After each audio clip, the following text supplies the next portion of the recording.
সাবেক রাষ্ট্রপতি জিয়াউর রহমান ও BNP chairperson Begum Khaleda জিয়ার কনিষ্ঠ পুত্র প্রয়াত ক্রীড়া সংগঠক আরাফাত রহমান পকুর ৫৬তম জন্মদিন উপলক্ষে ঘাটাইলে ২০ জন পঙ্গু ও প্রতিবন্ধী মাঝে কুইজ চেয়ার বিতরণ করা হয়েছে।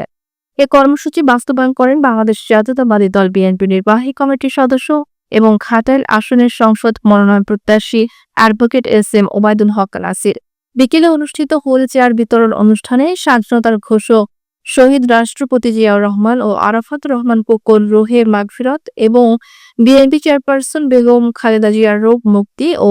দলের অগ্রগতির জন্য দোয়া করা হয়। উপস্থিত ছিলেন উপজেলা বিএনপির সভাপতি মোহাম্মদ সিরাজুল হক ছানা, সাধারণ সম্পাদক আলহাজ মোহাম্মদ বিলাল হোসেন, পৌর বিএনপির সভাপতি বীর মুক্তিযোদ্ধা আব্দুল বাসেত করিম, সাধারণ সম্পাদক মোহাম্মদ আনোয়ার হোসেন হেলাল সহ উপজেলা, পৌর ও ইউনিয়ন বিএনপি, যুবদল, ছাত্রদল, স্বেচ্ছাসেবক দল এবং শ্রমিক দল সহ অঙ্গ ও সহযোগী সংগঠনের নেতৃবৃন্দ।